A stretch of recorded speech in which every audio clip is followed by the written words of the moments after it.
Hi guys, lovely to meet you. The whole community of Chronoholic. I can't wait to meet you in India soon. My name is Nicolas Freudiger. I'm the co-founder and CEO of ID Genève watches. We're a really young brand, but with strong convictions, and hope to meet you and have interesting discussion with you in the future.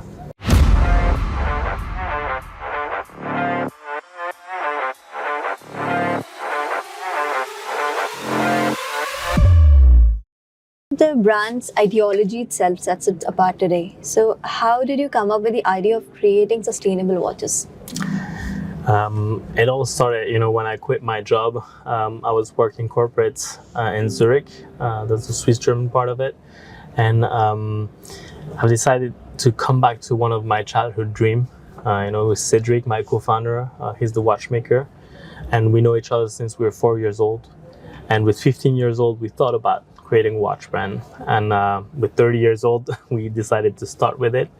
And for us, it was about the impact you have daily, and how do you want to see the industry in the future.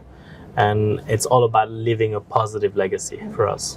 You are an independent watchmaker. What challenges do you face being an independent today? I'm lucky already to be still standing after 5 years. I think it's quite a journey. We started with a crowdfunding campaign.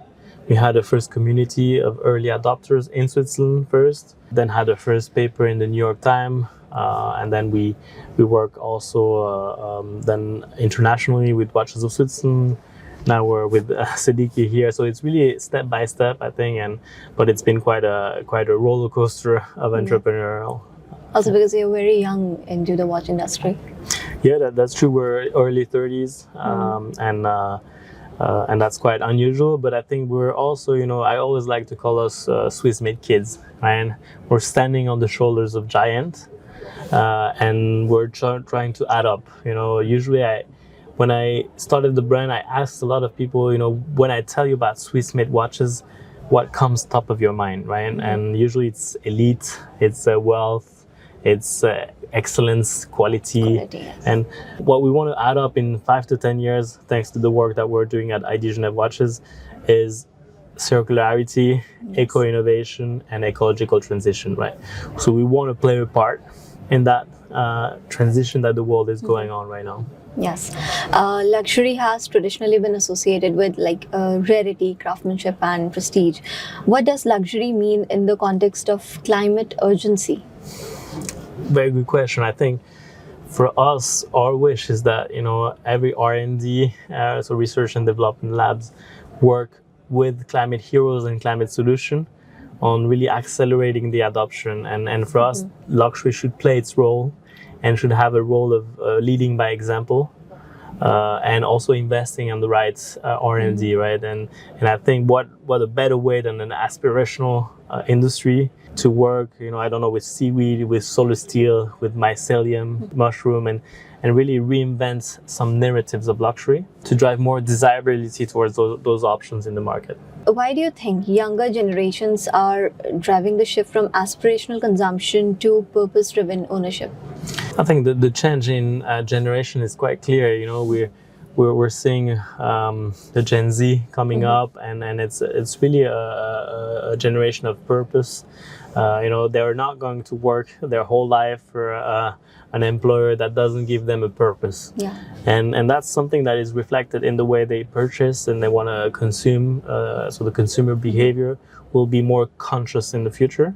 And that's definitely our approach, right? Which is, buying a watch and then creating the watch also with modularity, with different services on the watch, and being very good at it. I think that's also part of our strategy. We go really beyond the product itself, but also on how do we really approach this here. Is this generation also your target customer now? Yes, definitely. But what we've seen since our launch is that we actually talk to every generation. Yeah, definitely. And even to some people also that didn't thought about buying a watch, but now where they have their value that resonates with our product. I would say, but this is still a minority thing. Our target audience is really the millions of people out there that just want to have a better impact every day, and that start with a watch. Yeah. We're not going to save the world with a watch, but what we can do is actually show our conviction. This is why our tagline is really wear your conviction on the wrist. And it's also here to spark conversation, with your friends, with your family, and having something very eco-innovative on your wrist. I think that's very aspirational. Yeah, like small things matter.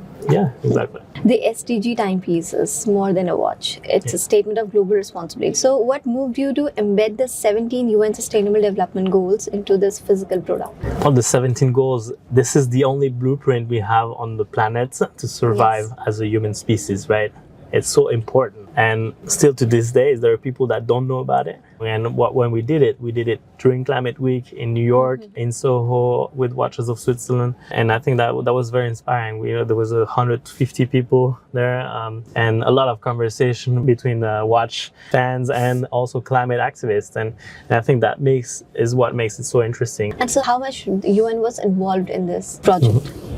Well, from the really very beginning, I've started discussions in Davos with them, and I obviously had to convince them that a luxury watch can actually play its part, right? And it's not every day that you see that, because what we're doing is quite unique in the watch scene, right? We're not your typical traditional watch brand.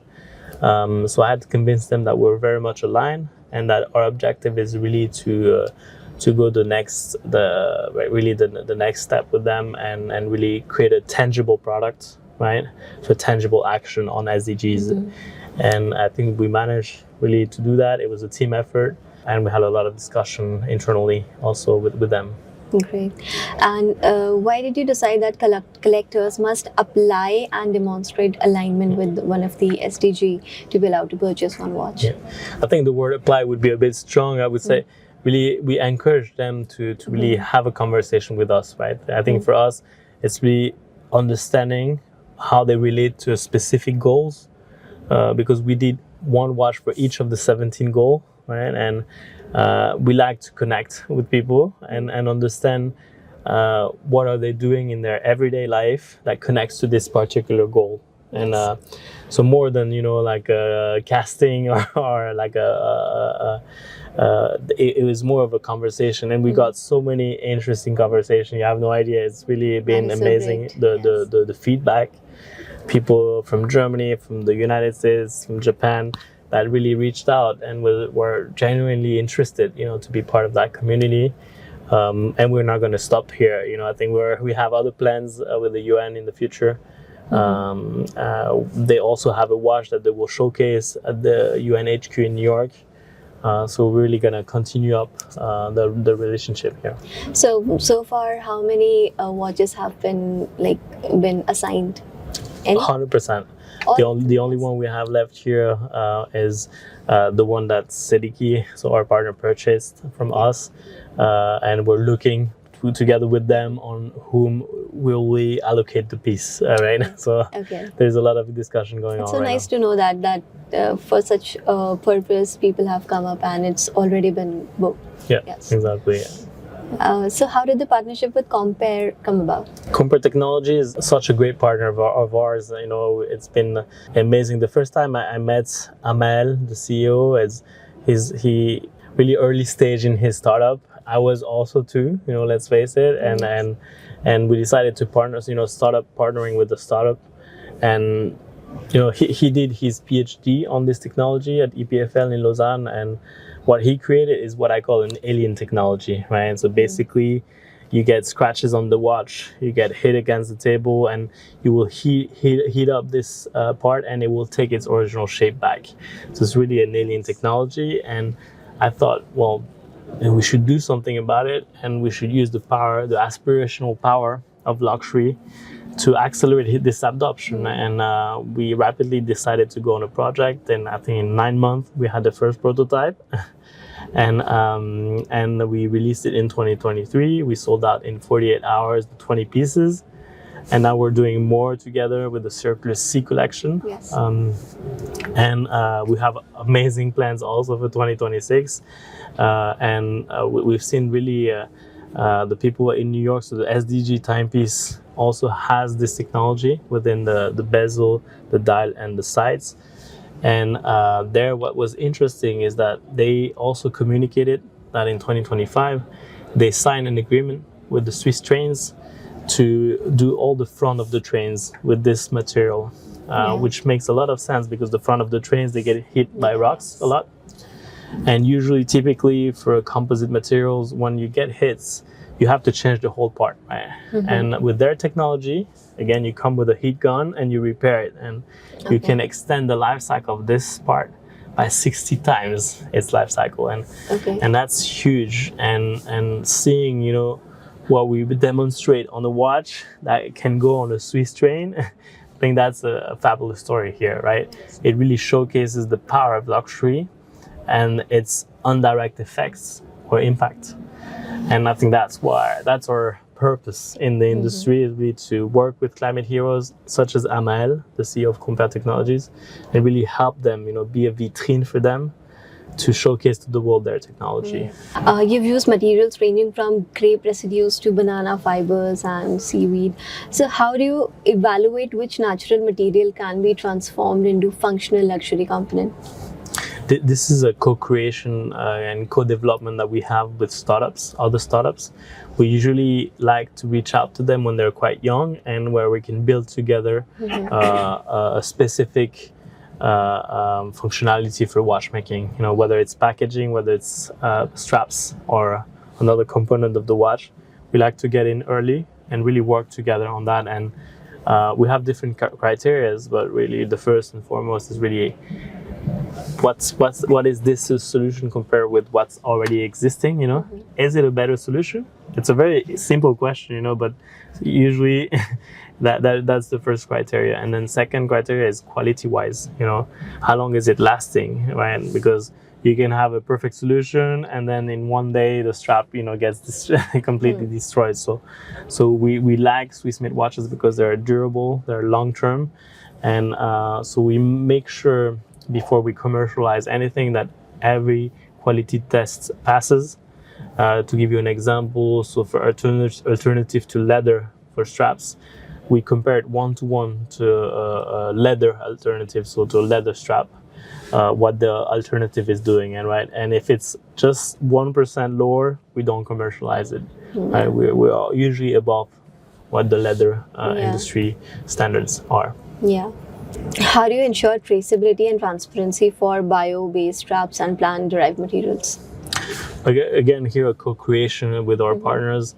We're working with them on their supply chain. They own their supply chain. What we're doing is really checking them, and for us it's about transparency and traceability. These are two key pillars, and if you look at our website, which you probably have seen because you're well prepared here with the questions, we have really a full traceability of, you know, with whom we work, with where they source their materials, and the idea of our website in the future is that you can download even, you know, some certificates for each of the materials we work with. Great. And Leonardo DiCaprio invested in the brand early on. What does having a vocal environmental advocate as an investor mean for ID Genève? Well, it's just great, you know. I mean, we're so grateful. You know, we would have never imagined that this would happen. And we're very much aligned on what we want to achieve, again, you know, with the vision of Swiss made watches playing an active role in that space. I think what I personally liked about that is that, you know, somehow we're changing the paradigm of influence, right? We're not paying someone to wear the watch, but he's investing to wear the watch. So it's really changing a bit, and you cannot get more genuine than this. I think it's really very much authentic, and we've been, you know, very proud of that moment and really working on the next steps. We were glad to welcome him in Switzerland 2 weeks ago. Yeah, this is really, you know, again, very grateful.